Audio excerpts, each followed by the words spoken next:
What up? What up?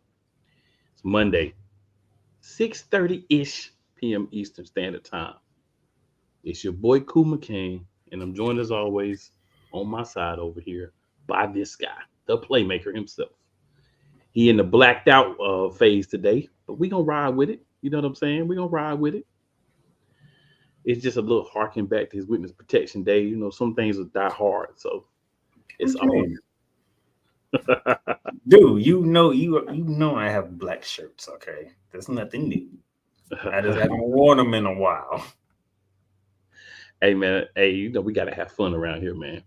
Yo, shout out 502 Angel Radio. You can also listen to us live right now, Real Wise Radio. And hey, if you're listening anywhere besides at Real Play Callers, hop on over to at Real Play Callers and slide that like, that share, that sub. You know what I'm saying? All that. Even hit that notification bell. So when we do go live, you don't even have to worry about it. YouTube will tell you. But enough of that. Before we get started, I do want to give my man Cool a very thank you. Coming on my show, shooting the lights out a couple of times during the Olympics. Now that the Olympics are over. Oh, no doubt, man. No doubt, man. I wish I could have got on more, but you know how work and making the money go. Sometimes you can slide, sometimes you can't. So Well, I'm very appreciative of that. I had a great time covering the Olympics with not only you, with Megan, Cool, and Raylan. So in 4 years, I'm looking to do it again in LA. hey, I'll be there. Hopefully we'll be live in the building. But yeah. And by So the way, Team USA still on top. a lot of people, well, some people said that they wouldn't even gonna get a medal. They got a goal. It was tight. The women was even tighter. But hey, they got the goals. At the end of the day, that is what matters. There are a couple of people on the women's team that we don't expect to be on the next team, and that's going to free up some positions to get younger and more explosive. So I think the issues that plague the women's team, I know we on a wrestling show, but they should be all right. All right, so TNA time. We're gonna review some TNA. So there's some segments on PCO and Steph Delanders' wedding, their honeymoon. We're just gonna talk about them all at one time here at the end. So for those who watched the show or read about and just want to hear our takes, that's why things are a little bit different. You'll see that throughout. You know, sometimes we switch it up just so it flows. But live, the system came out to start the show. They plan to regain the tag team titles, of course.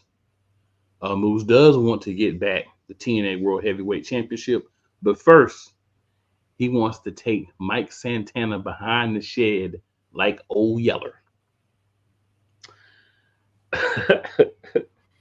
So I'm listening to it, and of course, I'm paraphrasing kind of what happened in their talk to the important points. But I just thought it was funny that he said you're gonna take him out behind the shed like old Yeller since he said he want to be a dog. So hey, I thought it was a solid promo by the system. We needed that. We needed to just hear from them, like what their plans are, what direction they're going in, if they're going to be featured anymore. So they gave us that, right? They gave us that. Any thoughts, Playmaker? I know you may not have caught it, but just on that information. Hmm. Okay. So we have officially begun the road to redemption. Let's see how it goes. Yep.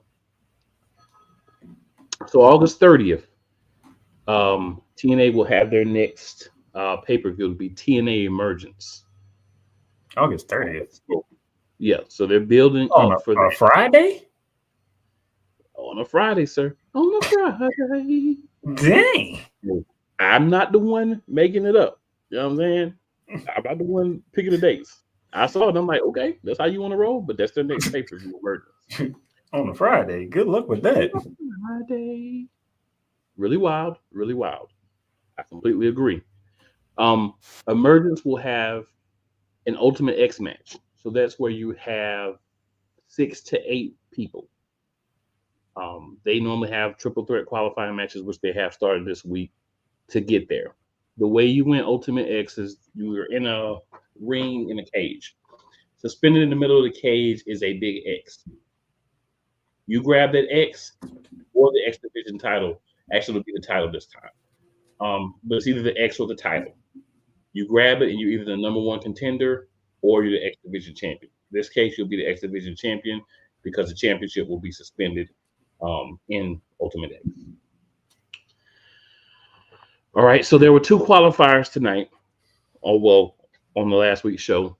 Zachary Wentz won 1, and then Mike Bailey put the TNA X Division Championship on the line in his triple threat match. If he lost, the championship would have just been vacated, and whoever won would become the new champion. And if he win, he goes on to it. He won, so he's advanced as well. 2 solid matches. The triple threat matches in the X Division are normally really good matches.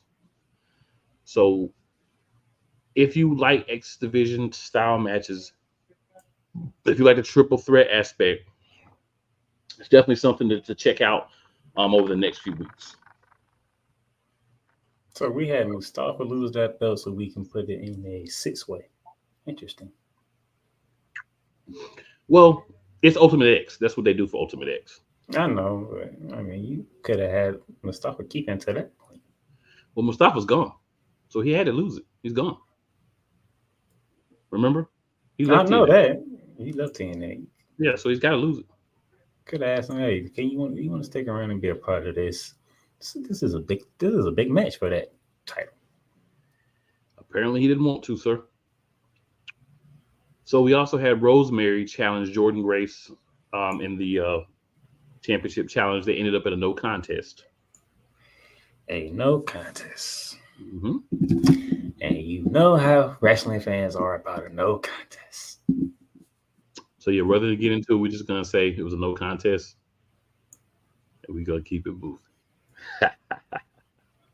That's why I said that, because my man know how this goes when the words no contest are applied to any match. Oh yeah. So Josh Alexander will challenge for the TNA World Heavyweight Championship next week against Nick Nemeth. So basically, he came out. You know, he did the rundown, the heel thing, trashed the fans and Nick Nemeth and all that good stuff. So Nick Nemeth came out, told him, you want a match? Get a match. He said something else slick. Nick Nemeth drilled him, and then bent over and told him, you want a championship match? You can have one next week. Went in the back, talked to, and in case you forgot, the authority figure on TNA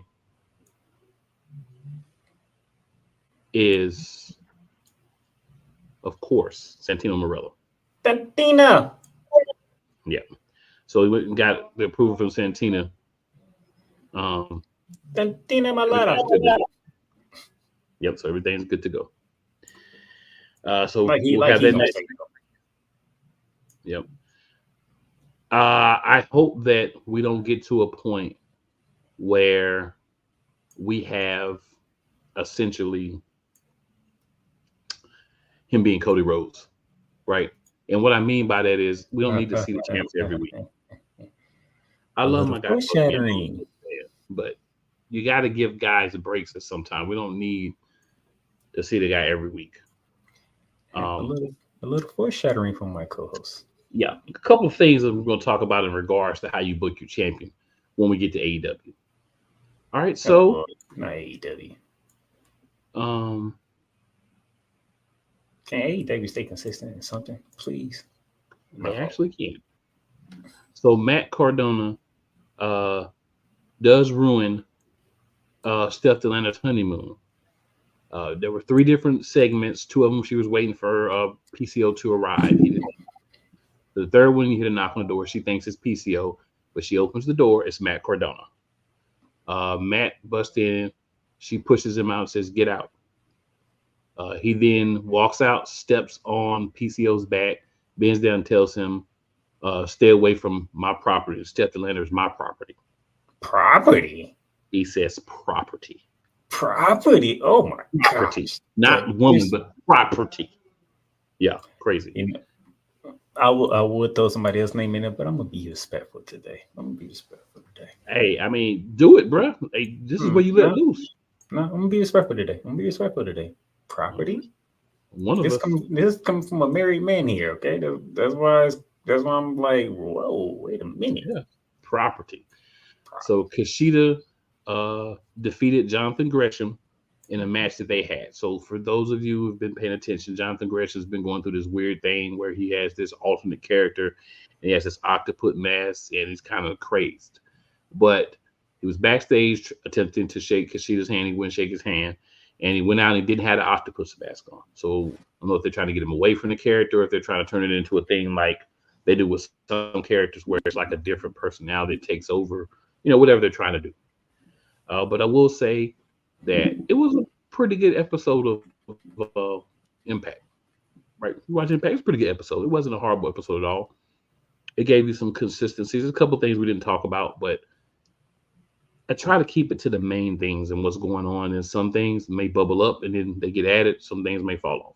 That's how we got to flow with it. Because, we got to give you what's hot. You know what I'm saying? We got to give you what you're interested in or what we think you're interested in. All right. So, good people, y'all know what time it is now. That's it for TNA. So, it's time for a few commercials. We'll be back. Disgusting language. I might cut on a disgusting language. Property. Get in the game at BetUS, America's favorite sportsbook. Over 50 sports, live betting, online casino, horse racing, esports, and more. Start now and enjoy easy deposits, fastest payouts, and the biggest bonuses. And for over 25 years, BetUS is a name you can trust. Mention TV 150 now and get up to 150% in bonuses. BetUS, we've got your game. Call or visit betus.com now to join. So yeah, it took a second. We're going back into another commercial. Join the transporter to Hades. Your butt and gut becomes one. Join the reformer of hooker whores. This is my daughter, Placenta Booty Johnson. Join the bronze god. Whenever you are in distress, take off your baseball cap and throw it in the air. Join your very own superhero of broadcasting, Chris Bass. So whatever color crayon they get, they palm it and do 2 circles, and that translates to, I can beat up black people. As he takes you through the week's paces in Baseline. Live every Saturday at 8 a.m. Eastern, 7 a.m. Central, Pacific Time Zone people, just stay asleep when this is on live and just catch the recording. Oh, I'm sorry. Exclusively on the Chris Bass YouTube channel. Whether it's the men's college game, The way that this season has been going, anything is possible. the women's college game, And how passionate Angel Reese was at that press conference, they got their mojo now. the WNBA, AJ Williams on Twitter 1 and 2, followed by Brittany Griner, Aaliyah Boston, Jackie Young. or the NBA. The Lakers had a 0.8 chance of winning. And then what happened in the fourth quarter? LeBron James by himself outdid the Clippers. You will get any and all of the information right at your fingertips or your earlobes. Join the Playmaker as he breaks down all things basketball in Shooting Lights Out on the Playmakers blog, network, YouTube channel, and where you can find podcasts. Drew Willingham. In this case, you put the blame on Kyle Shanahan for apparently not preparing the team enough for the overtime rules, supposedly. Cole Johnson. Peyton was considered a winner, and he was the darling of all darlings for Gerald. With a special appearance by Tyrone Alizé McDummy. Ain't nobody calling me. Text delete. Join these two football enthusiasts as they give you Total Football Talk. Live every Monday at 4 p.m. Eastern, 3 p.m. Central on the Sertoba Media and the Comey Media YouTube channels.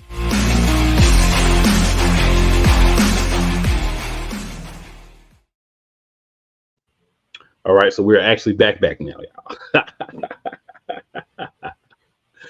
Hey, man, you know live is real. You know, that button don't hit right. It is what it is. All right, so we're going to move on to our AEW Roundup. We're going to talk some AEW. So one thing that AEW does consistently, which is not a good thing in this case, is they take a main event caliber match and they put it on first. Not on a pay-per-view, on a regular episode of Dynamite. Tony Khan strikes again. The other thing that they do, and when your chief decision maker is dancing around in clouds of powder and inhaling all that he wants, these type of things happen. Powder typhoons. Oh, now we had powder typhoon. Last week it was powder showers. Now we had powder typhoon. Good. This is powder typhoon territory. Showers are showers, but these are typhoons. So we have the MJF Kyle Fletcher match on first.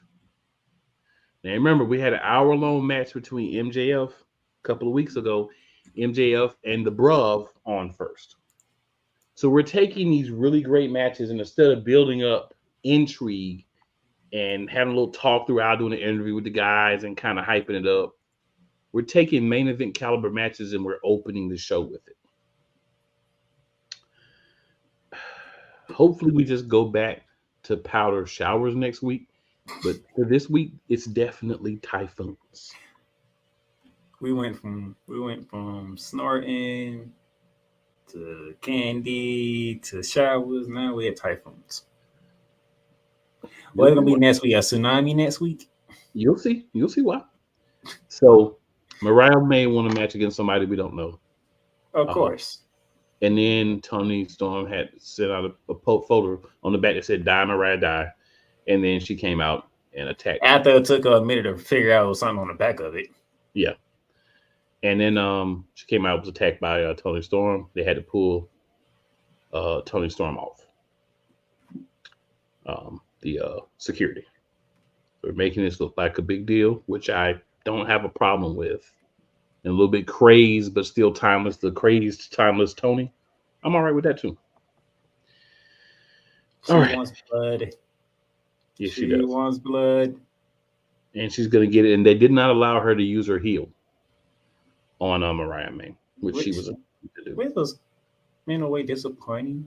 But if she uses it in a match or at some point during the pay-per-view, then I'll be all right. Just don't give me blood for the sake of giving me blood. They didn't need blood, so I'm good with it.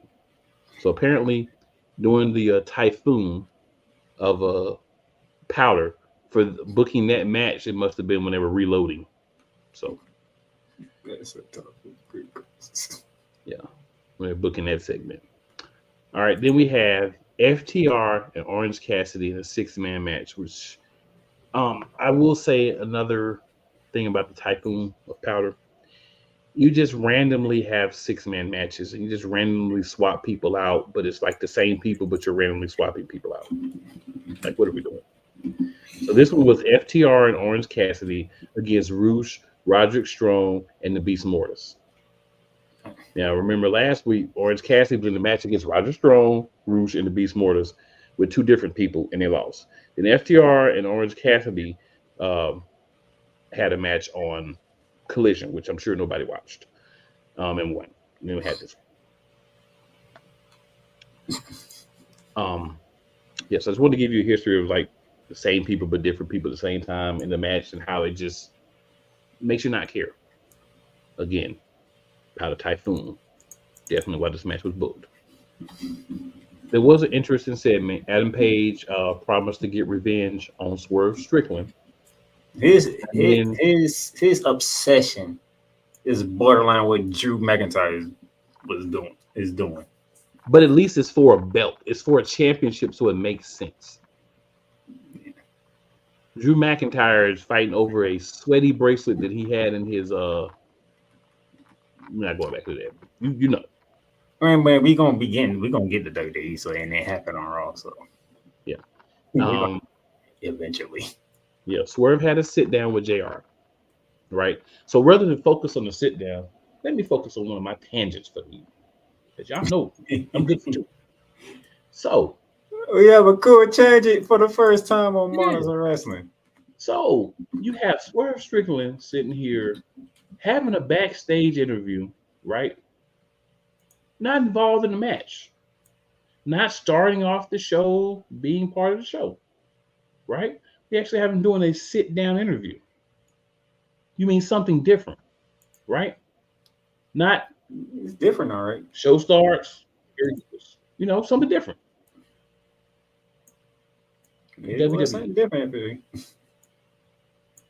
I need y'all to learn the good parts of the other shows and adapt to them. TNA. You haven't done it yet, but don't become WWE with nickname. Okay? Oh, that's too late on that. Well, it's only been a few weeks, so they still have time to do it where it's not that long term. The problem that you have with most companies and their champions, you want to try them out every week and have them have a match or have a big long talk out on stage in front of the crowd. Granted, at the end of the show, we did get Swerve out, but it made sense while he was out. It wasn't just we're gonna trot Swerve out and have him, be our horse and pony for the evening. Make it feel special when the champ comes out. Don't just every week the champ's got to come out and have a match or have a long promo. Well, they're not. New champ is cool when you're responding, but it's just not needed every week. Well, if they stay in the same city, then yeah, I'm with you. But they always go to different cities, and every city got to see the champ. But if you see him backstage, if you just know that he's giving an interview, he's still good. If you don't advertise that part, so that's the thing. They did an interview, and he had a match on the same night, right? Which I didn't understand. Like, no, he didn't have a match on the same night. The match was on Collision. It was on Collision. Okay. Yeah. Same place, right? Because they like to do collisions around the same city and stuff. Nah, Rampage and Collision they do together. I don't know if it was in the same place or not, but they don't tape them together. They tape Rampage and Collision together. Okay. Which is weird, but actually, I think they. I don't know when they do Rampage. I don't know about Rampage, but Collision is supposed to be live, so maybe they do Rampage before Collision, or after. I don't know, but nobody watches Rampage either. Let's be honest. It's on Friday. You're the hour after SmackDown. Yeah, it used to be good before they also had Collision. It was a little bit better, but with Collision 2, it's just too much. I don't think people want to watch 3 hours of wrestling on a Friday night. If the hour was good, you could convince me to watch it, but it's not good because I watched 3 on Monday, right? If you watch Raw, that's 3 automatically, so I can give you another 3 on Friday if that last hour is good. I know that, but I'm saying most people they want to enjoy their Friday nights. Monday nights you can't enjoy because they got to do whatever they got to do to go to work. Monday, Fridays, all the same to me. So, but I feel you. Some people may not want to. All right, so Saraya beat Nyla Rose. Oh, sorry, skip the show. Sorry, Danielson beat Jeff Jarrett in the main event in a hardcore match. Swerve Strickland did appear, kind of messing with Bryan Danielson's head due to their match at All In. A preset match, not one that just happened because he wanted it to happen. So is Jeff Jarrett supposed to make Daniel Bryan go out in a blaze of glory against Swerve? Well, they made it a hardcore match. So the purpose of that was pushing Daniel Bryan to his limits. That's what I'm saying. Are we supposed to make Bryan Danielson go out in a blaze of glory? I think we're supposed to expect Bryan Danielson to win, sir. I'm not convinced. Or at least believe he has a chance to win. I'm still not convinced. Hey, I'm not arguing with you. You have to realize, ladies and gentlemen, we pay attention to the intricate details of what is being shown to us. Mm-hmm. We already know way back then, Daniel Bryan is retiring very, very soon. Mm-hmm. So you're telling me, are you trying to convince me to believe that Daniel Bryan has a shot when I know, I can say this now, pretty much after that preview, I think he's done, to be honest. I think that's it for Daniel Bryan as a competitor. But if I already knew that back then, and we get to that point where it's coming up, you can't convince me because I already know. Now, Right. unless you're gonna come out here and shock the world and have him win, and then say, "No, I'm not done with a promo like that." All right, then you got me. You swerves me. Pun heavily intended. Word. I like that, sir. I like that. All right, we're gonna stop in the middle there. I'm not convinced. I'm not. I feel it. We're gonna stop in the middle there and go through the comments real quick, and then we'll finish up with the rest of our TNA talk. They did have a couple of interesting things that happened on some of the other shows, so I threw a couple of those in there this week because they actually did something. Don't take this the wrong way. I'm not criticizing AEW, but I'm just saying we already know what's happening with Daniel Bryan. Yeah, I feel it. I mean, if you've been paying attention, it's like, come on now. I know what you're trying to do, but I mean, you got to at least make the match feel like it's a possibility. So Damien in the building. Damien says, "What's up? What up, Damien?" He also says, "When did AEW ever do something good? Laugh out loud." They just did with their champion, sir. They just did with their champion. They actually did a couple of decent things. So Philly says, "What's up? What's up, Philly? Philly's a diehard watcher of our of my Eagles show, so she's a wrestling fan as well. Hopped on over to check us out." Damien says, "That's the worst than the plane ride from hell." Laugh out loud. Amen. It be what it's gonna be. So Rod says, "What's up, fellas? Keep up the good work. Appreciate that, Rod, man. Appreciate it, Rod." And then Snowman in the building says, "The Monarchs, all capitals on the Monarchs." Okay, I like it. I like it. What up, Snowman? Damien says, "I will say this, but Thunder Rosa Bull Rose match was good." It was good, but it was another one of those, like, we haven't seen it in the overarching stories. What do we always say about AEW? Great matches. If you want the matches, they'll give it to you. Mm-hmm. What was the point of the Bull Road match? It's the whole problem. What was the point? Right, because they're like, it's the last match in a rivalry, but you haven't highlighted their rivalry. So unless you're somebody that sits there and puts in 5 hours a week of watching plus Ring of Honor to get all the details for everything, it's kind of like, okay, it's there, it happened, it's a great match, but what story does it tell? Over here, we focus on the stories. Kind of like Wild 'N Out, we focus on the stories too. Damian Hernandez says that was Austin 2.0 interview. Okay. I can see that. Oh, he also says nobody wants to watch football on Friday either. The crazy funny thing about that is, watch how many people are going to watch that game Friday. Watch how many people are going to watch that game. Because they only doing it on Peacock. Oh, they only do. Oh, yep. So watch how many people are going to finesse their way to get Peacock to watch that game. And how many people are going to be watching it from alternative sites that you can see. So, I mean, I'm sorry, but we already say in America, football is king. People will find a way to watch that game. Damien says, "I see Daniel pulling the edge," but you got to remember, Daniel Bryan said that if he loses this match, he's done wrestling forever. And also the link that's below, if you're watching live, that is the link for BetUS, which we had the commercial for earlier. And don't forget, live Real Wise Radio. When is All In again? So what? When is All In again? Shoot, when is All In? It's a few weeks away.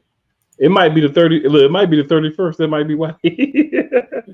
That's why I'm asking. I'm like, if it is, if it is around that August time, 25th. Smart move by Tony Khan. Because the only thing people gonna care about on the 24th or that weekend is Florida State whooping on Georgia Tech.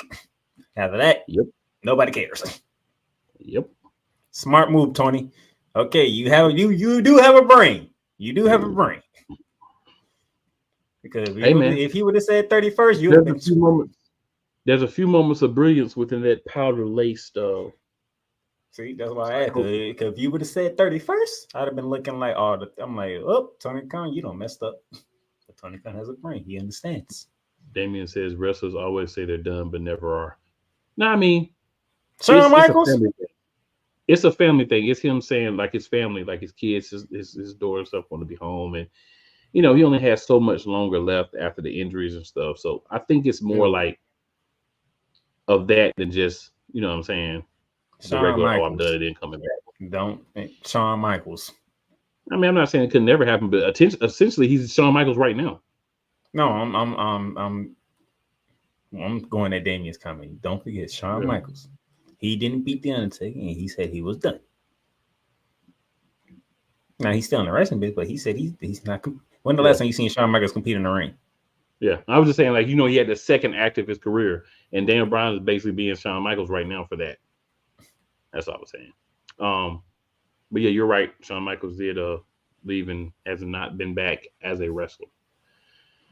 We don't see what happens with John Cena, but I believe John Cena when he said this is the last time. He said he's retiring from WWE. I believe this is his last time in WWE. Will he show up on AEW if they pay him enough money? Probably. He said this is the last time competing. Yeah, but he's only competing at WWE. So if somebody outside of WWE hits him up, he'll go. I think.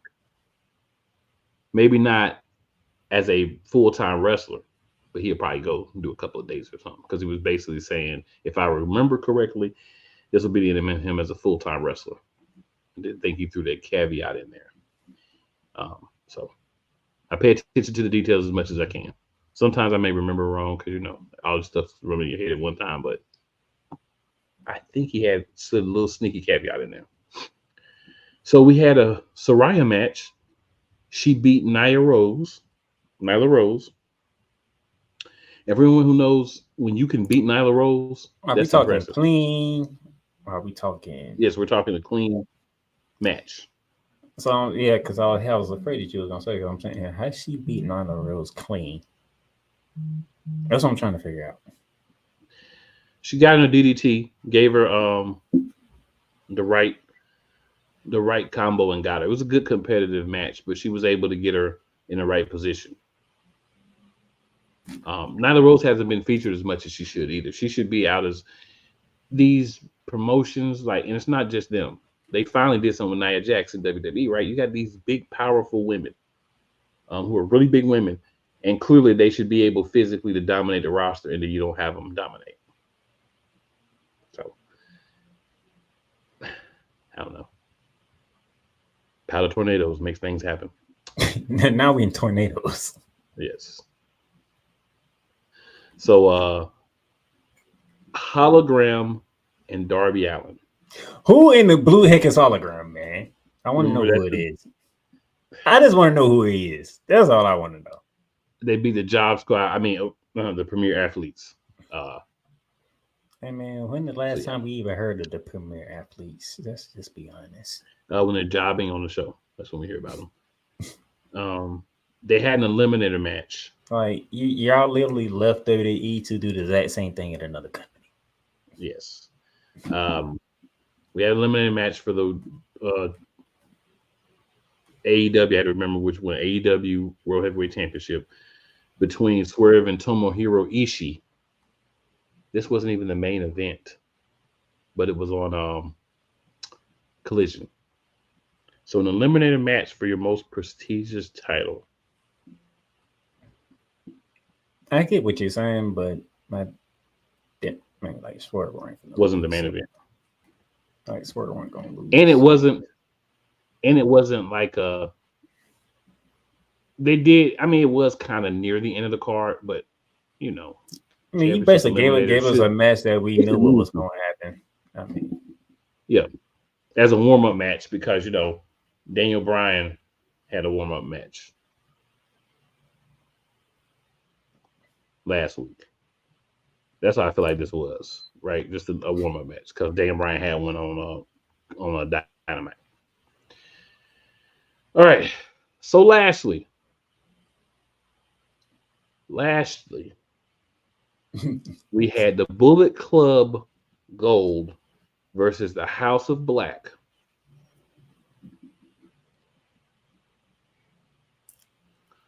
And they both got jumped by the patriarchy. So it ended up being a no contest. I mean, we did have that Christian be a guest referee, and they didn't want to crown nobody the winner. That's count to 10 and no contest because of Christian. You jerk. And then you have to think what's stupid about it is all this does what? It sets up a triple threat. Idiot. It never works how they want. Wow. Buddy Matthews was making it up. He was going to be up before the 10 count. What does Christian do as the referee? Abuse his authority. Spears the man and counts to 10. He didn't even restart the count. No, he didn't even restart the count. Because once you stand up, that count is broken. Right. He didn't even restart the count. He just went straight to 10. Ring the bell. That was the That's how it be. That was the stupid booking right there. It was a horrible way to do it, but they just wanted to get this to a triple threat. This gives you a way to have a team that shouldn't be champs lose the belts without being pinned. That's all this is.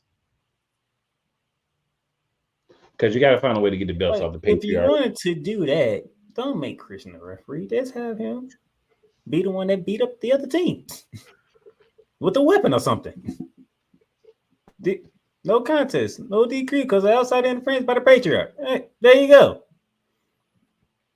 One of those, okay, since you ain't want us to decide the regular way, how about all y'all fight each other? How about that? Of course, that's what's coming.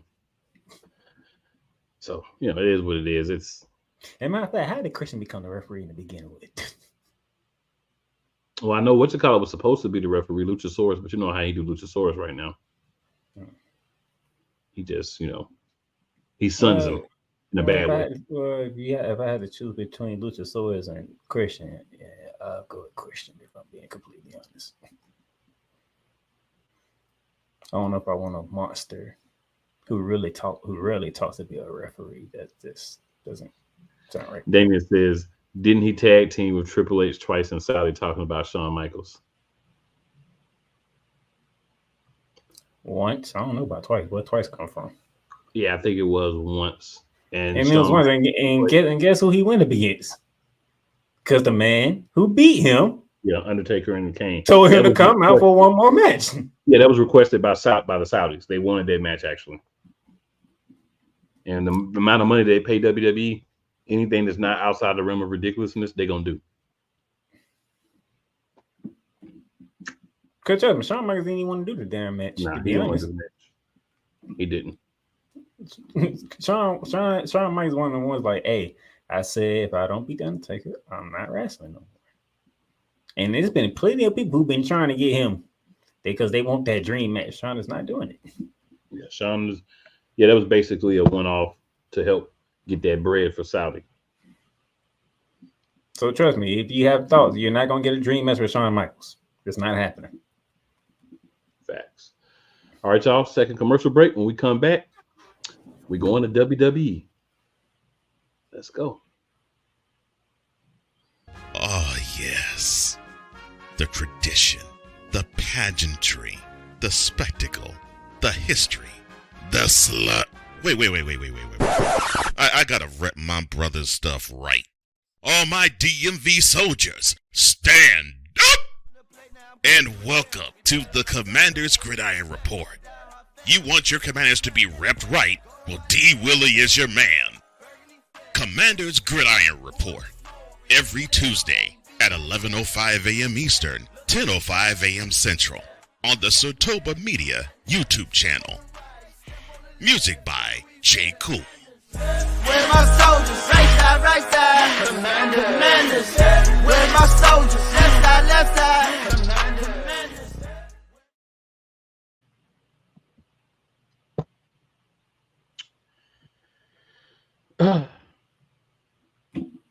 So I've decided to do things differently. Instead of doing the other commercials right now, we're going to split them up while we're talking WWE because I want to have some fun with some of the topics. So, Playmaker. It's WWE times WWE. You know what? I'm just gonna go ahead and get this out the way. Go ahead and bring up Damien's comment. I'm gonna go ahead and get it out the way now. There you go, sir.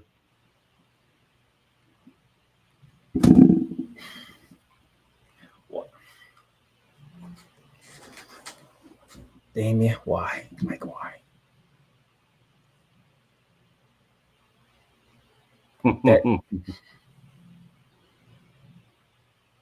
Sean, don't ever do that again. Ever in your life. Ever in your life, do that again. I was listening on radio. Damien says, I mean, we did get a twerk match with Sean and Sexy Red. Yeah, but that's, yeah. Yeah. Don't ever do that again. No. All right. And old school Chris Jericho, I mean, ever do that again. Yeah. All right, ladies and gentlemen, WWE time. And somebody broke a rule that my co-host doesn't like. Granted, we understand the reason behind it, but still. If you like my co-host, if you like Bruley Ray from Busted Open, at least give notice to you know what you did.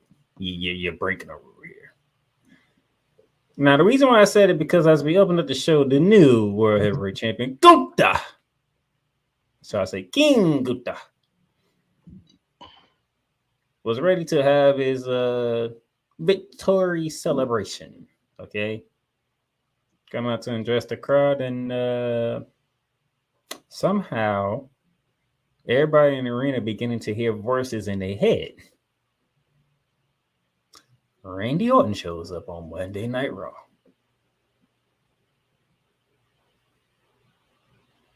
Now, you would have liked, I'm pretty sure my co-host, and Bully actually said this, he would have liked for Randy Orton to address the fact that, yeah, I'm a SmackDown superstar, but I'm showing up on Raw for a reason, and I have permission to show up. But he didn't do that. But we understand why Randy Orton showed up. We know what happened. Those of you who forgot, co-host, did Gunther actually beat Randy Orton for the King of the Ring? No. So they went back of the replay, and Gunther did not pin Randy Orton.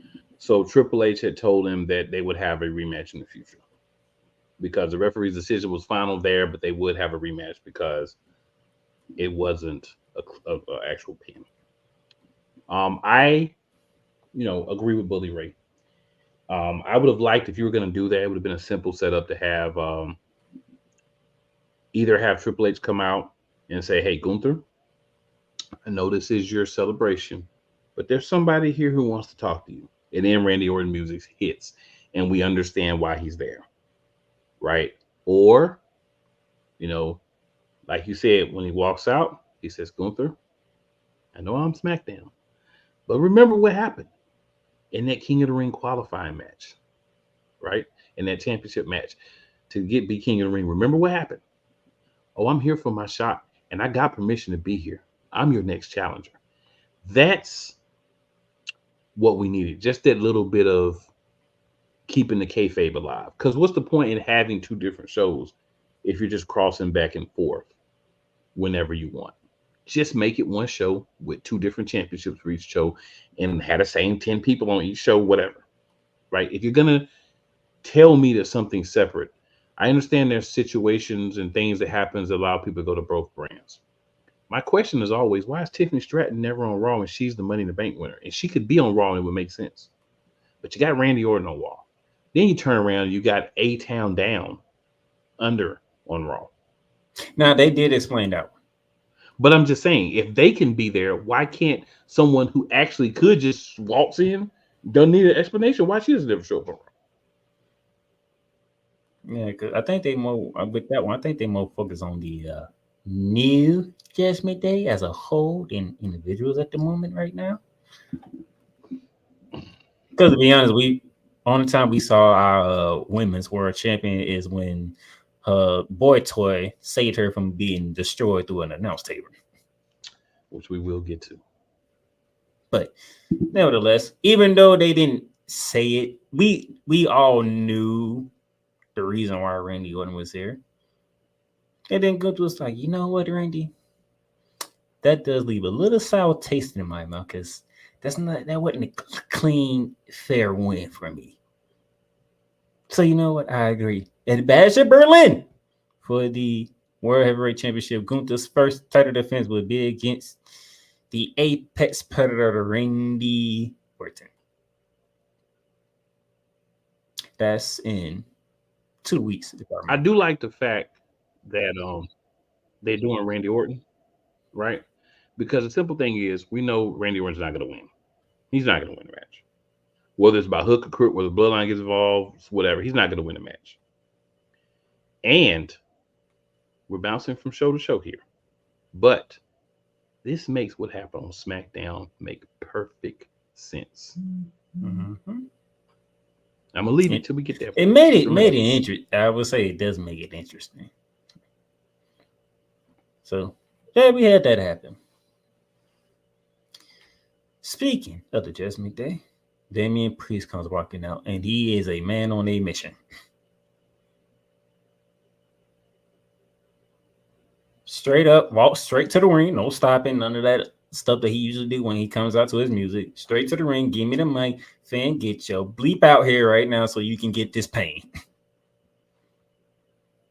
And you know, fan pops up on the screen, talks about the whole thing with Damian Priest becoming champion and how he act like the leader and it ain't supposed to be no leaders in Judgment Day. And I waited a year for this. A year, right? So you're going already back to when Damian Priest won Money in the Bank, and he accidentally screwed you out of the title. Yeah, real weak. As far as the reason why, I mean, I know it's all made up, but real weak. You could have went so many different ways, and to go that way, that was real weak to me. And then we see Carlito and JD, Dom and his little Barbie doll, all looking at the other. And hold on, we talking about there's no leader in Judgment Day, right? Didn't Finn look like the leader in that whole picture? That was the real problem. The real problem wasn't that there was no leaders in Judgment Day. The real problem was that Finn didn't feel like the leader in Judgment Day, and he wanted to be the leader. I was like, didn't it look? He might not. He said it wasn't the leader, but didn't it look like he was the leader? He started talking, then everybody came out around him, like he's Big Daddy. Presentation matters. Presentation matters. Yeah, that's the leader to me. And then he said, JD been waiting to get him. And bitch, I don't mind you putting JD against Damian Priest, because when JD was trying to get a part of Judgment Day to begin with, Damian Priest was like the only one that wasn't having it. But yeah, JD kept taking bullets for him. So yeah, long-term storytelling, that did make sense. They give him that. It did make sense. So I understand JD going against Damian Priest right off the bat. Like, you've been disrespectful to me. I've been sitting here taking all these bullets for you, and you just didn't want to give me a chance, no matter what I did. Yeah, I want a piece of you. So that match comes up. And then, you know, Finn did make when you're not looking, when you're not ready, I will strike, which is what cowards do. And he stood to a coward way. He waited when Damian Priest was getting ready to beat the holy hell out of JD. Then he shows up and attacks. And then the other two stooges decided to join in on the fun too. Until Mommy decided to come out. Yeah, that changed a lot. A woman that is intimidating men. I want y'all to understand that. Facts. They want no parts of mommy. None. And Finn Balor in a coward way, ran his butt. Once Damian Priest got free, he went away like a little coward. Can't knock him. He's playing his character well. Yeah, I'm just saying. He's sticking to the coward way. Mm-hmm. You know, Dom and his little Barbie doll chatter will hurry up and get out the ring, and you know that Trick can't run fast in them damn shoes. So I don't know why she tried to pull that off. And yes, I called her a Trick. They used to be his girl, y'all. I'm never gonna let him forget that. And then mommy catches the Trick, and she's gonna go to a table. This is not what you want to see your champion happen. And yet the dirtiness of Dom saved his Trick. I mean, if you're going to save anybody, you got to save your Trick. So we got to acknowledge AP here. AP needs acknowledgement. You get acknowledgement right here. The Judgment Day is full of B-list players. You're being kind when you say B-list players. Not being kind when you say that, sir. Not even fans of me gonna go on the main roster, get beat up and barely win the championship with help from Liv Morgan. Oh, and by the way, shout out to Carlito who just stood there and watched JD get beat up. Cardi's like, I'm not getting into this. Nope. That's your answer. Nothing. That's what he's done. Carlito. He's just there to be there. Carlito just stood there like, yep. I'm gonna go ahead and let JD get this punishment, then I'll drag him out the ring and we'll go to the He don't even get to be a tag team champion. No, he's just there to be a body. Dirty Dom, what has he done? Get beat down and submit to Rhea Ripley. That's all he's done the last year. And finally beat his dad with Liv Morgan's help. That's all he's done in the year. I will give him this. He did have Rhea Ripley around him almost 24/7. Now he has Liv Morgan around him 24/7. So whatever he is doing, you're lucky. I'm just saying, as a character, as a dude that can pull females, okay. But then I'm saying, I was gonna say, as a wrestler, yeah, trash. So Finn Balor, one time, like what, 24, 48 hour, maybe, not even 20, maybe 24 hour Universal Champion when he got hurt when he first won it. What has he done since then? Lose like 18 rematches. Tell Seth Rollins, I'm going to beat you, pull out a demon and everything. You can't win. Loses to Edge as the demon. Hell in a Cell match. Edge in a Hell in a Cell match as the demon. I don't know if whoever was writing this may have happened to be in the room with Tony Khan before they wrote it, but it feels like they may have been in the same room in one of those powder tornadoes.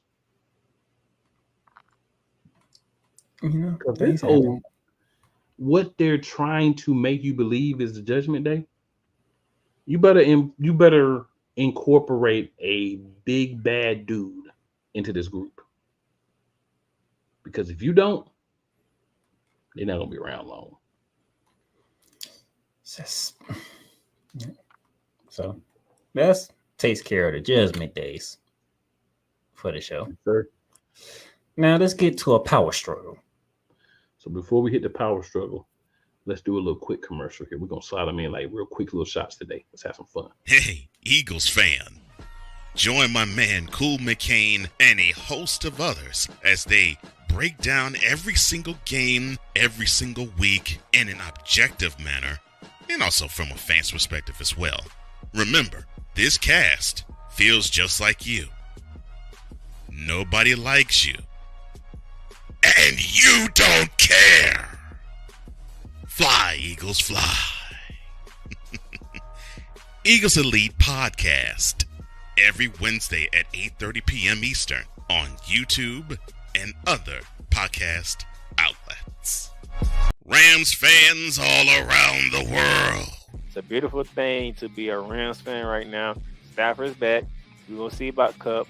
And running back Kyren Williams to return. Lend me your ears, or should I say lend Playmaker your ears, as he breaks down week by week everything in the Los Angeles Rams canon. Number 99, Aaron Donald. Can't wait for 2029 to come to know that you are going in the Hall of Fame, and it should be first ballot, no questions asked. Join the Playmaker as he breaks down everything Los Angeles Rams style in Ramily Talk on the Playmakers Blog Network YouTube channel and where you can find podcasts.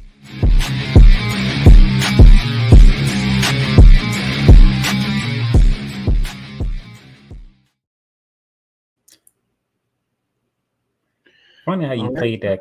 Funny how you played that commercial because you didn't even know.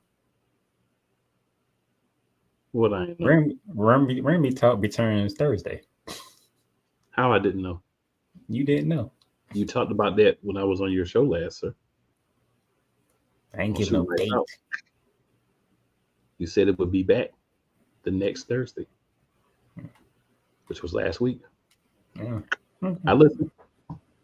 Yeah, Remy Talk returns Thursday. Season preview.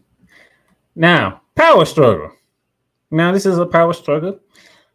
I'm kind of interested in because it's an interesting, different type of dynamic here. So we haven't came up with a group name for Sonya and Shayna and Zoe yet. We don't have a group name for them, but they are a trio. Okay, they've been going a little strong with this trio. Damage Control has returned. So now things are getting interesting. At one point, we saw Shayna, Zoe, and Sonya Deville be the top women's on the Monday Night Raw brand outside of the top two women's champions. We'll be talking about Money and Liv Morgan. Outside of that, the next tier is Zoe, Shayna, and Sonya. But all of a sudden, Monday happened. Now, they did what they normally do. They went ahead, tried to take out Damage Control. They took out Dakota Kai. It went to the injured knee that everybody knows about, which is some heel stuff. And it's quite interesting. Like, Damage Control are supposed to be the bigger faces in this, which is kind of weird and awkward for me because they ain't do nothing to be baby faces. I know we're going back. But shout out to Selena Vega. And I love the parades. Shout out to Selena Vega for that. Yes. So, it was supposed to be Sonya Deville versus Dakota Kai. Obviously, that's not going to happen because they went for the knee. Io. And we all know Io ain't wanting for no fight. Io's not wanting for no fight. Even when she's supposed to be a heel and supposed to do the right, that is literally Bailey or Dakota Kai telling Io, no, we're not doing this. Like, another time, we're not doing that. Io is not running from a fight.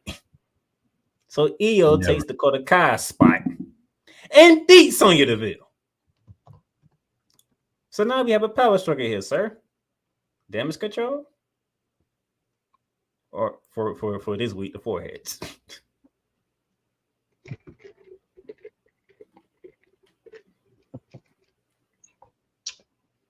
Well, all I want to say about it is Dakota Kai is hurt again. Dakota Kai is definitely, and when I say that Dakota Kai could be someone that could be a women's champion, the only person Damage Control, obviously besides Kairi Sane that hasn't been champ. My co-host told me that didn't make sense because she's always hurt, and I said maybe she's going to stay hurt. Maybe she's going to stay healthy for once. That did not happen. We need to start calling her Street Clothes Kai Kai because she is her all the time. She literally gets paid to be a part-time wrestler. So she's out again. What's they going to do for Damage Control? Is Asuka close to coming back? Or are they going to have to right out my mouth? Like somebody should be coming back at some point in time.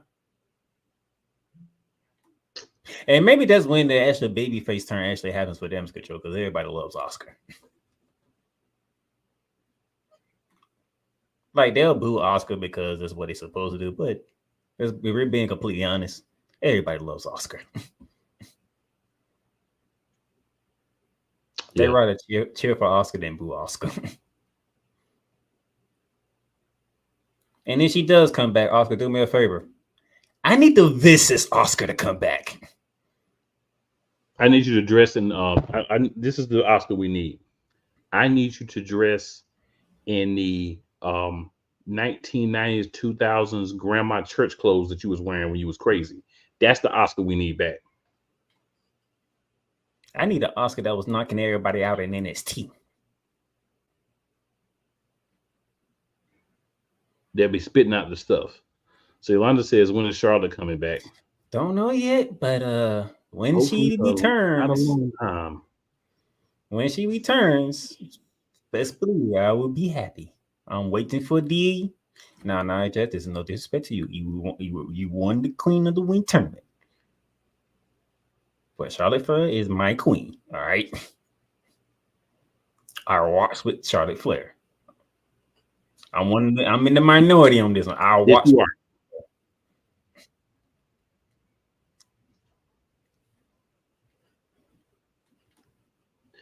So Damian says Dakota Kai is Paul George of the WWE. I'm gonna do you one better.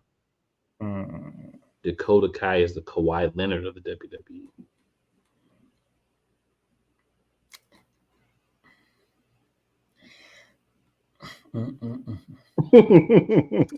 All right, we're gonna go ahead and move on. I will not respond to that.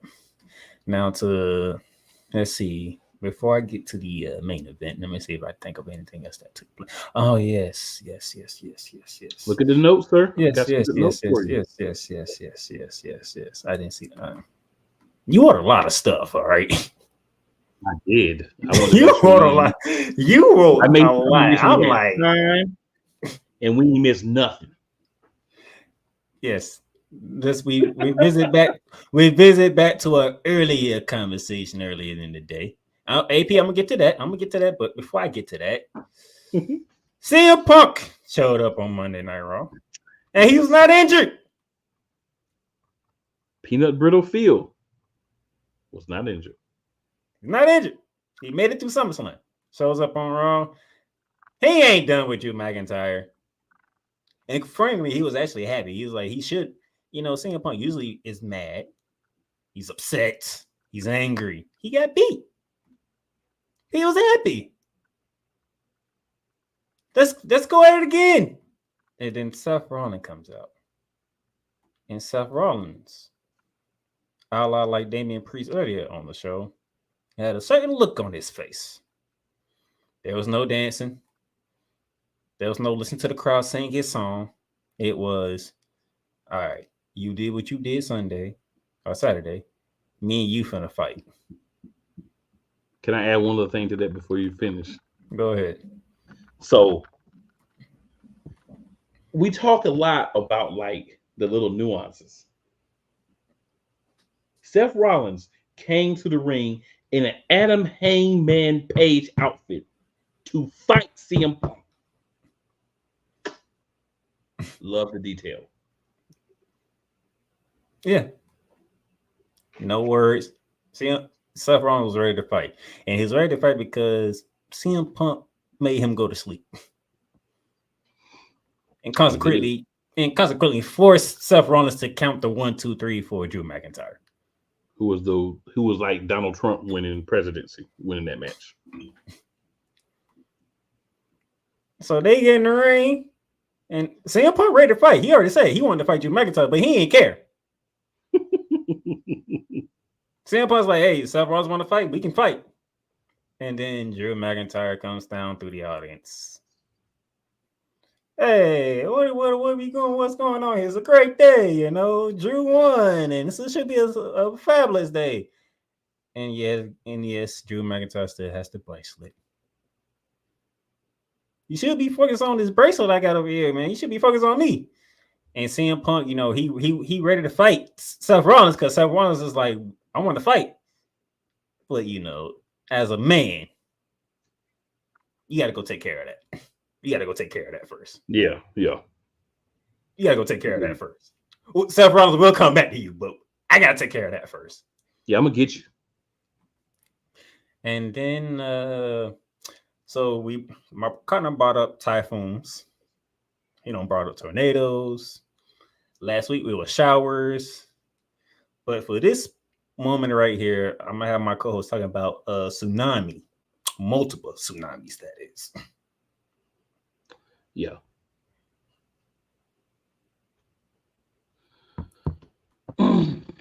So, as Seth just kind of watches what's happening, we hear the foolish nickname, Big Bronson Reed. If they don't take Big off this man's name and Vince McMahon is gone, that's so blame disrespectful, honestly, and unnecessary.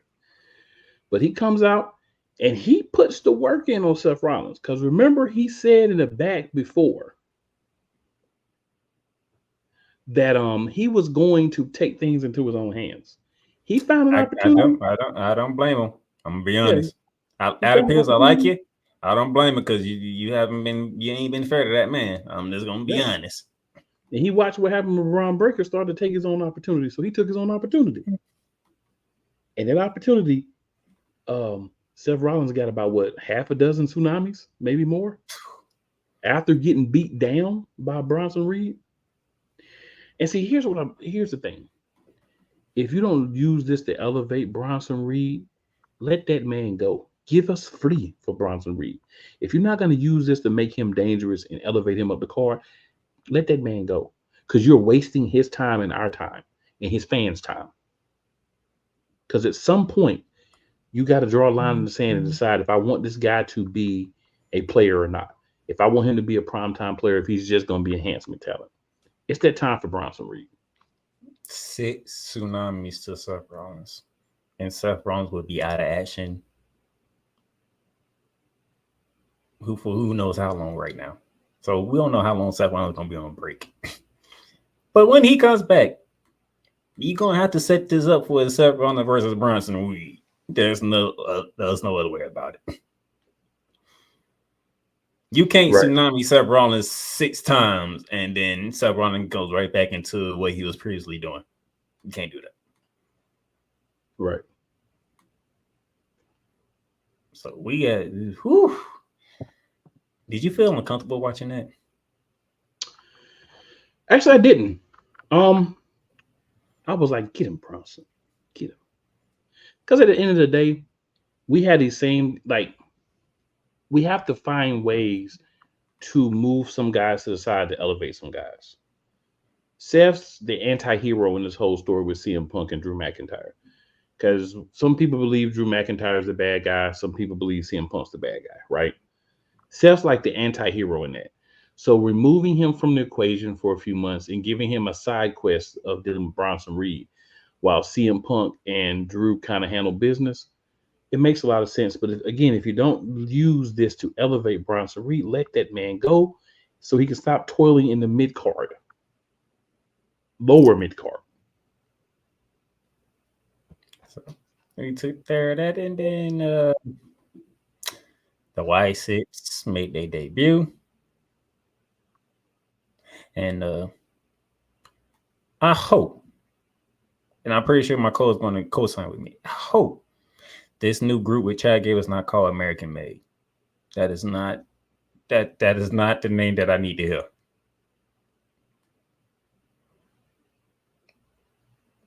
If I look at my co-face, he agrees with me. That is not. It's not a good name, but that's the name, bro. That's the actual name. That's what they're saying the name is, American Made. Oh, I mean, they did try to name Bobby Lashley in the Street Profits to Pride. I think they got Bobby so ticked off, he was like, I'm not even re-signing.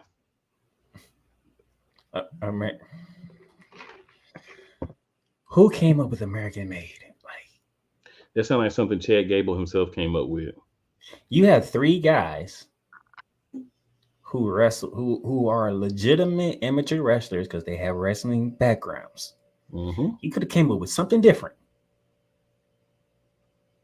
to fit their backgrounds, not American Made. Nevertheless, the Y6 debuted in a wrestling match. And I don't know about you, but their Columbus looks more creepy with dreads than he previously did. And that's And saying he something. previously looked very creepy, but I agree. Which is, like I said, that's saying something. Y'all made this man look even more creepy by giving him dreads. That might explain why he was gone for so long. Because remember, we was like, where the heck Dexter Reed been at? Yeah. Dexter Lumis just looking crazy. Because he always looked crazy. But now he looks psychotic. So I agree. Joe Gacy, you know, he looked like that crazy white boy that you just like, yeah, he might have grew up on a farm or something.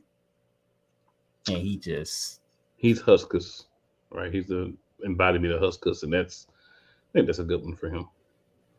And then we already know about Eric Rowan. We don't even got to talk about that. Yeah. Then we got a video package. Don't forget that. Yeah, video package. Okay, you know, I wasn't really too enthralled into the video package for one, because I was more looking forward to how is y'all gonna look in the ring, because this is where the real question lied, was in the ring. We get the vignettes. That's the word I couldn't figure out last week.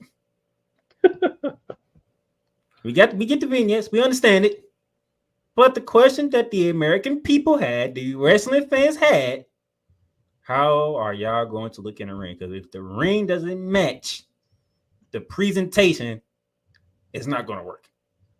So, sir, did the ring match the presentation? In my opinion, yes, for a first match. And I also like what they did with introduction. Let me tie this together in my mind real quick so I can give y'all an insight into how I think. So you can call it tangent number 2 if you want. So we got introduced to Uncle Howdy first, right? Then we got, of course, Eric Rowan and the emotion and all that for him, his character, right? Then we got the other people, but we didn't get in depth with them. So it looks set up to me as you have the head, right? The boss in charge, which is Uncle Howdy now. Eric Rowan is basically playing who Uncle Howdy would have originally been, which is the second in command, the underboss type thing. I don't know how they call it in the psychotic demonic world, but yeah, underboss. Then you have the underlings, right? So there's a hierarchy there. And then, of course, you have Nikki Cross's characters just, I don't know if they're going to bring in another female to kind of answer the question that AP asked earlier, which you might as well go ahead and throw up. We can talk about that while we're here, too. AP says, I know I went to public school, but the Y6 only has 5 members. Then Yolanda's response to that was, that's because it's 6, not 6, which has been a big debate among people. Technically, how WWE is presented is both. Yeah. It's SIC. It's SIC with the number 6, which is SIC with the 6 instead of the S. So technically, you can ask the question: is there a 6 member? Because the number 6 is in there, and I do believe it is. And I have a feeling, just me, I have a feeling who that 6 member is, and when that 6 member reveals itself, I'm going to be happy about it. You don't want to give us a little preview of who you think it's going to be? No, because they haven't given any hints. They haven't done anything. It's just those 5 right now. You just gonna hide it and not let us know? Oh yeah. No. If WWE start giving little hints, then I will let you know where I'm at. But in my mind, as of right now, I have a person in mind. So why we can't know who it is? No. I'm on a roll right now. Remember, I'm on a roll. I do not want to stop this road that I'm on. I'd rather give me some time. So, referring to Charlotte Flair, Yolanda says she will come back to a title match, but who will have the belts? Lord knows by then, Yolanda. Lord knows. Who knows? And see, that's the only thing about her that really ticks me off is she'll come in and get a title shot. Like, why can't you work your way up? Why can't you at least win a few matches? Why you got to come back and get a title shot every time? That's fair. Until she come back and do something different, I cannot argue against that. That's my main beef with Charlotte Flair as a wrestler. But I believe she's gonna come back this time and not get a title match right off the rip. I think she's gonna do something else. And we need her away from. It's like John Cena. I never had a problem with John Cena wrestling. He had his 5 moves of doom. He had his stick, but that's who he was. But when you took him away from the title and gave him other things to do and let him help build other people up, even if he was beating them, that was more important. And that showed more about the wrestler John Cena than just winning championships every time you get a title match. And you get a title match every couple of weeks. Like, come on, man. Stop that. So, all right. 10 minutes to go. SmackDown. Yes, sir. But before we do that, sir, let's sneak 2 more in real quick. Have a little fun with it. Join Ryan McCarthy. I became a Jets fan because Kurt the Frog was my favorite Muppet because he was green, and the Jets wore green. That's how I became a Jets fan. And Dustin Henry. ESPN is cashing all in on let's pay a few personalities and we'll just kind of fill in the gaps. As they walk you through all of the world of sports from their perspective. The Albany Empire, it's a literal circus. No credentials required. Where, Ryan, say the tag. Where you don't need a press pass to talk sports. Live every Tuesday at 8 p.m. Eastern, 7 p.m. Central on YouTube and where you can find podcasts. Everything Boston. I love you morons. New Kids on the Block, New Edition. Dear whatever the law firm is. Sincerely, the U.S. Supreme Court. Ben Affleck, Matt Damon. Go yourself again, Jason Whitlock.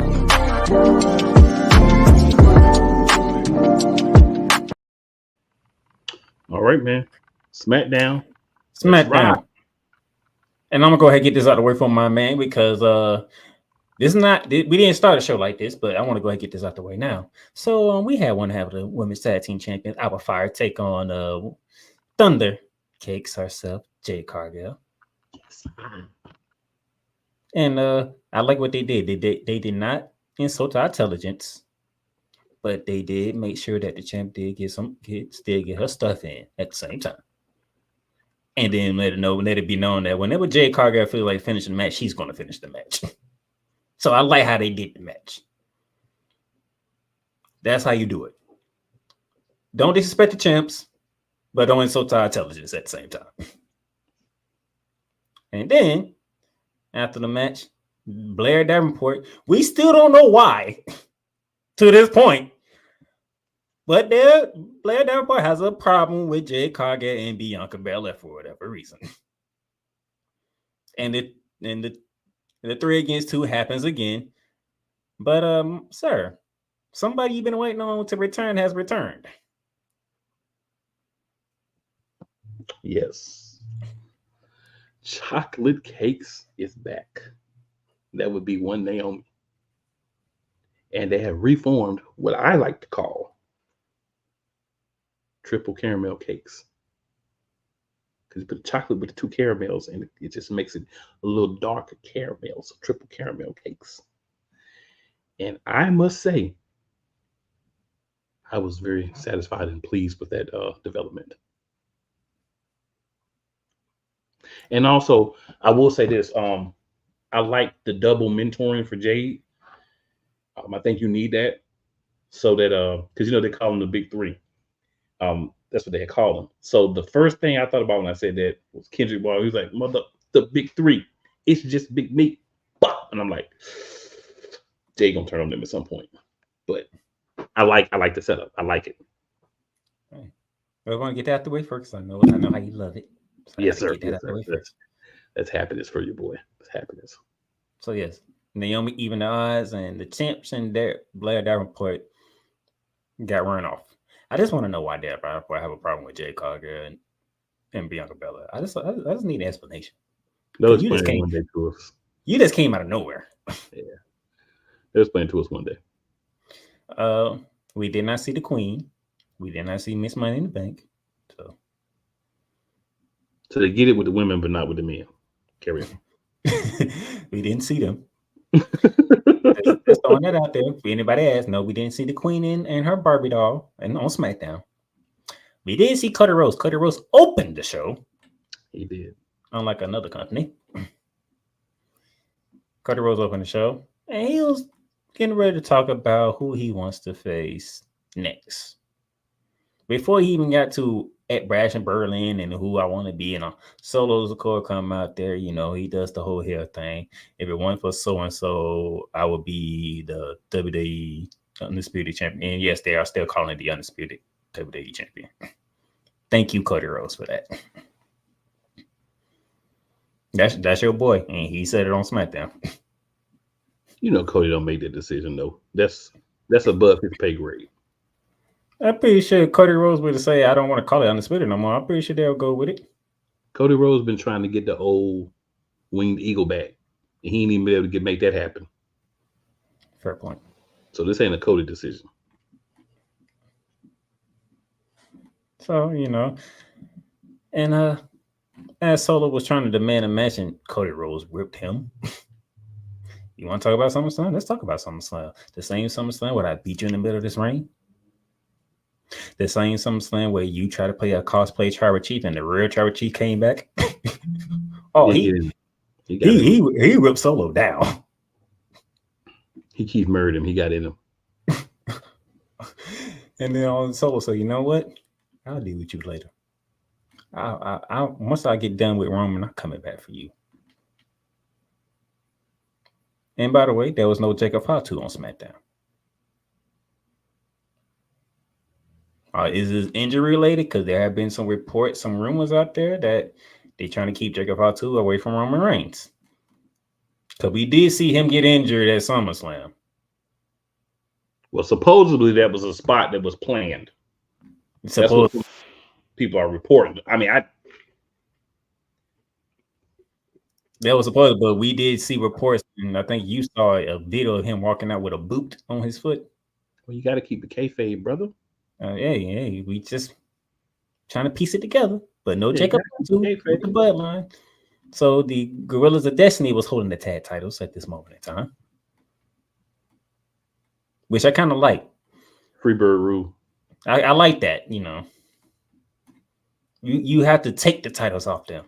No injury is going to relinquish the title. Unlike AEW, but go ahead. You have to beat them for it. I like that. Okay. Now, Kevin Owens comes out with the chair just to make sure that Cody Rhodes doesn't get jumped by the bloodline yet again. Because as Kua says, it's time his boy is prone to putting himself in situations he shouldn't even put himself in. Every week. Almost. But Kevin Owens had two chairs, gave one to Cody, so backed off and they left him alone. And before Kevin Owens can lead the arena, because before I was interrupted, as Cody Rhodes says, I was talking about my next opponent and who I wanted to face at Bash in Berlin. And I think Kevin Owens knew right then it was finna be him.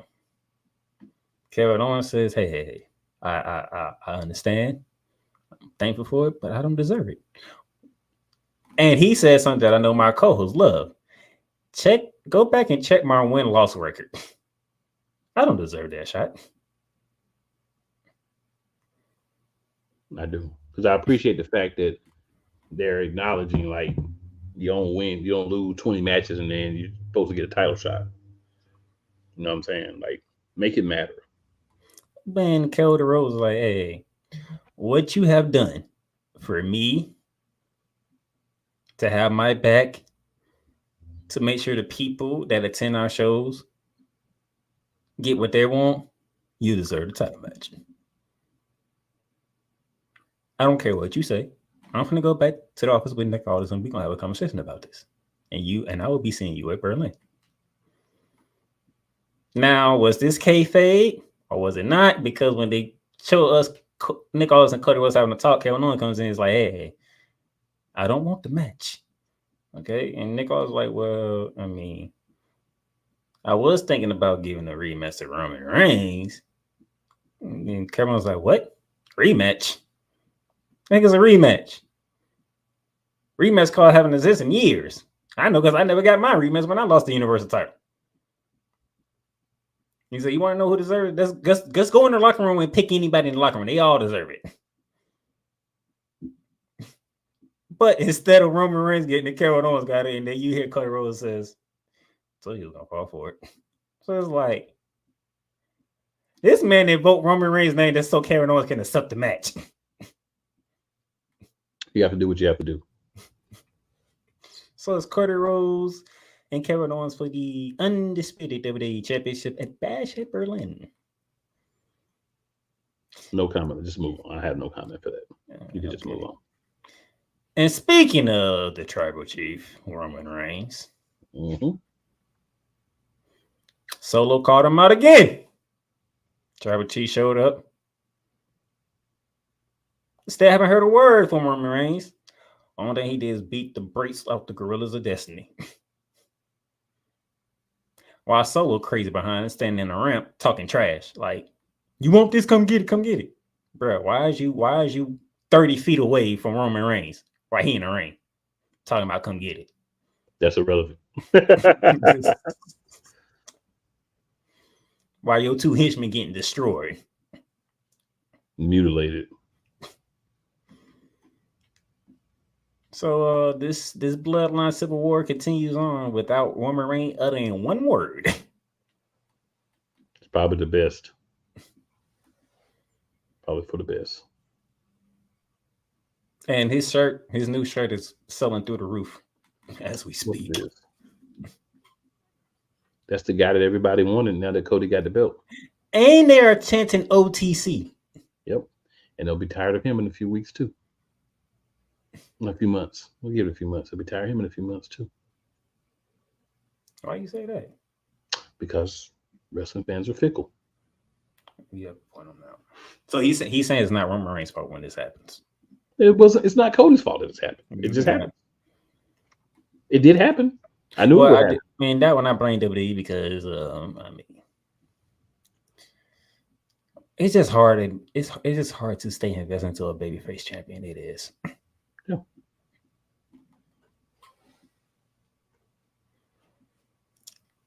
AP, I see your question. I'm gonna go ahead and pop it up. I was waiting. So AP says, hold on, where is Bliss at? We have no idea at this moment in time. We have no idea. And to my comment about Drew being like Trump, Yolanda says, I was just about to text that. Great minds think alike, Yolanda. Great minds think alike. So, oh yeah. Now that the Olympics are over, Raw is back on USA. Yes, it is. Yes, it is. Raw is back on USA until when? When did they go to Netflix? January 2025. January 2025. And then in a month from tomorrow, USA will have Friday Night SmackDown. Mm-hmm. And then SmackDown, not necessarily Friday night, but SmackDown will be staying on USA. Even after January 1st, 2025. Mm-hmm. All right, that's it.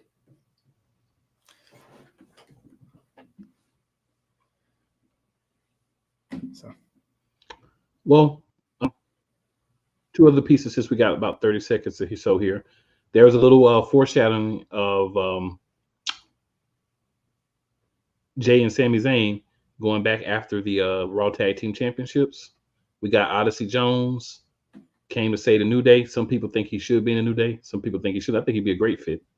They need somebody else there. LA Knight gave his championship promo.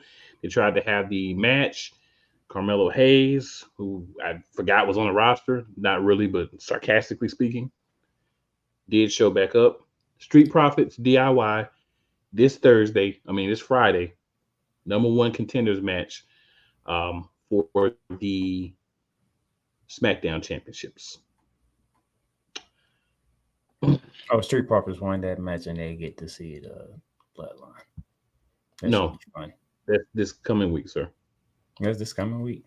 Yeah, DIY won one match, and the Street Profits won one match. Won a match, okay. Yeah. As I know, they just won a match.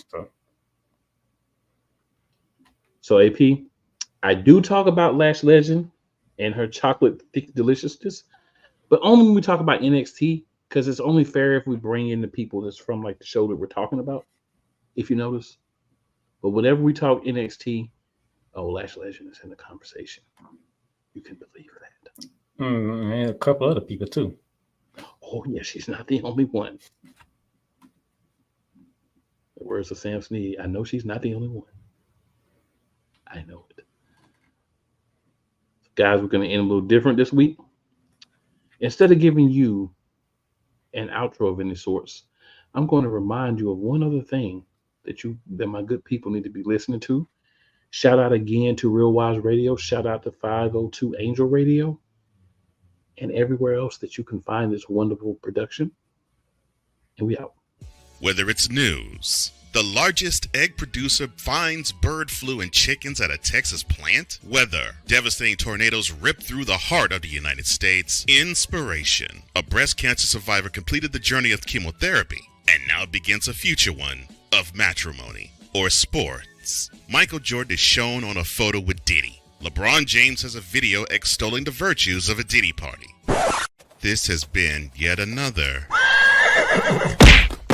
Beating a Dead Horse presentation. We got you covered.